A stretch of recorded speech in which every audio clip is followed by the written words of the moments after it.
Unë gjitë në qiell ajo, e cila vetë qiellin e prunin tokë, edhe e bani me panu me bijtë e njerëzve.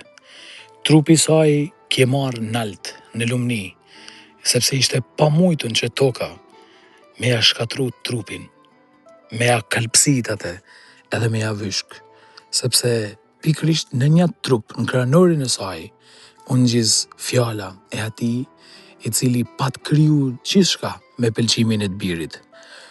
Unë gjitë në qiell për mi dëftu çdo njani prej nesh se fati i atyne që besojnë në Krishtin nuk është kalpsitja e përjetshme, por është qilja, lullëzimi në atë lumnit parrizit. Ajo, sikur se biri vet u bë pjesë me trup e lumnisë së qiellit, në mënyrë që edhe na, një ditë, bashkë me këtë trup, me cilin Zoti na ka kriju e me cilin ai do me na shëlbu, të bana pjesë të asaj lumnie. Çfarë misterit i madh, çfarë misterit e jashtëzakonshëm.